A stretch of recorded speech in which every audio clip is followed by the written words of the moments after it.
नमस्कार दोस्तों, स्वागत है आपका अपने इस चैनल देवालय में। दोस्तों आज हम आपको बताएंगे बड़ी ही ज़्यादा खास और महत्वपूर्ण जानकारी के बारे में, जिससे काफ़ी लोग अपने जीवन में परेशान रहते हैं। काफ़ी लोग ऐसे होते हैं कि उन्हें डिप्रेशन की, चिंता की, तनाव की ऐसी समस्याएं हो जाती हैं कि वो फिर जीवन में आगे बढ़ ही नहीं पाते हैं। कई लोग तो ऐसे होते हैं कि उनके आसपास वाले ही, उनके पड़ोसी ही, उनके सगे संबंधी ही उन पर कुछ ना कुछ ऐसी चीज करवा देते हैं जलकर या चिढ़कर, जिससे उनकी बुद्धि ही बिल्कुल भ्रष्ट जैसी हो जाती है और उन्हें खुद भी कुछ समझ में नहीं आता है। और आपको बता दें कि इसके संकेत कुछ इस प्रकार के होते हैं कि जिस भी व्यक्ति पर हुआ होता है उसे एकदम से ही, अचानक से ही बहुत अधिक गुस्सा आने लगता है। यानी कि एकदम से वो ऐसे उत्तेजित हो जाता है कि उसे खुद भी कुछ समझ में नहीं आता है कि वो क्या तो कह रहा है और क्या बोल रहा है। उसका दिमाग, उसकी वाणी उसके पूरे कंट्रोल में रहती ही नहीं है।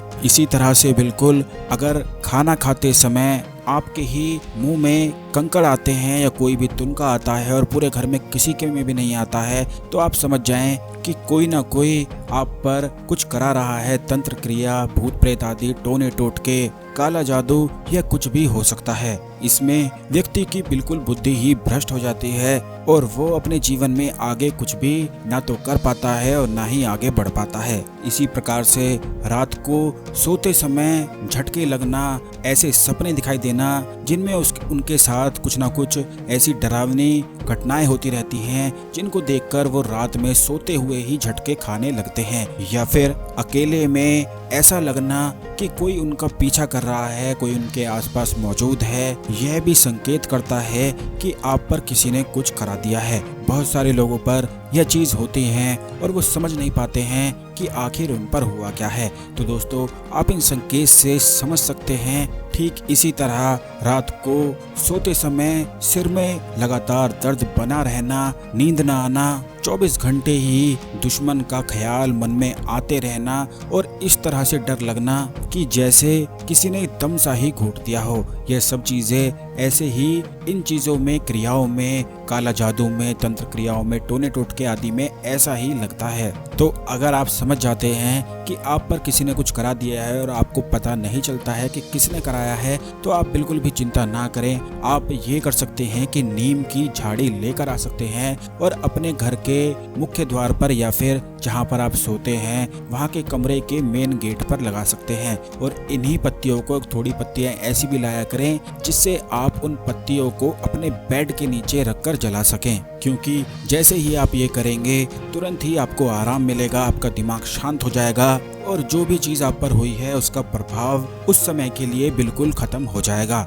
जरा जरा सी बात पर इतना अधिक गुस्सा आना, ठंड में भी एसी में बैठकर भी पसीने छूटना, या फिर कोई ऐसी बीमारी हो जाना जिसमें लगातार दवाई खाई जा रही हो और दवाई कोई भी असर ना कर रही हो, यह सब कुछ इन्हीं चीजों के संकेत होते हैं। तो जो विधि हमने आपको बताई है, नीम के पेड़ वाली, झाड़ियों वाली और पत्ते वाली, आप इसका इस्तेमाल कर सकते हैं। इससे तुरंत ही आपको लाभ मिलता है और वह परेशानी खत्म होती है। लेकिन दोस्तों आप इस बात का भी ध्यान रखें कि अगर आपको यह संकेत समझ में आ जाते हैं तो आप तुरंत हर मंगलवार के दिन सुंदरकांड का पाठ करना शुरू कर दें। और अगर आप पूरी तरह इन सभी चीजों को खत्म करना चाहते हैं तो आपको धूमावती कवच जरूर ही धारण कर लेना चाहिए, क्योंकि इस कवच को धारण करने से जो भी चीज आप पर हुई है, चाहे वह टोने टोटके हो, तंत्र आदि हो, काला जादू हो, चाहे कुछ भी हो, वह सब कुछ निश्चित ही समाप्त होता है और जहां से आया है वहीं पर लौट जाता है।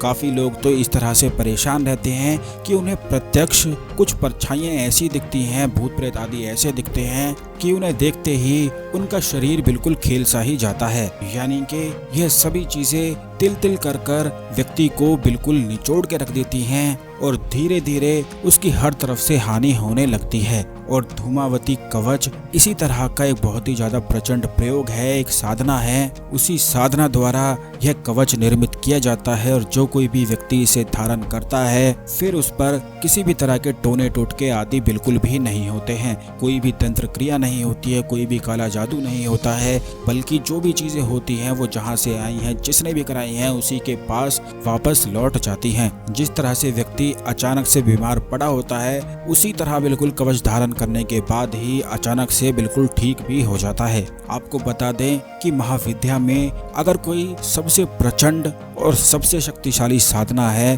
तो वह धूमावती साधना ही है। अगर आप धूमावती साधना करना चाहते हैं या धूमावती कवच प्राप्त करना चाहते हैं तो यह आप हमारी संस्थान से प्राप्त कर सकते हैं। व्हाट्सएप करके धूमावती जरूर लिख दें। व्हाट्सएप नंबर स्क्रीन पर है। वीडियो लाइक करके कमेंट बॉक्स में जय मां धूमावती जरूर लिख दें और चैनल को जरूर सब्सक्राइब कर लें, जिससे आने वाले सभी वीडियो आपको मिलते रहें और कोई भी वीडियो बिल्कुल भी मिस ना हो। धन्यवाद दोस्तों।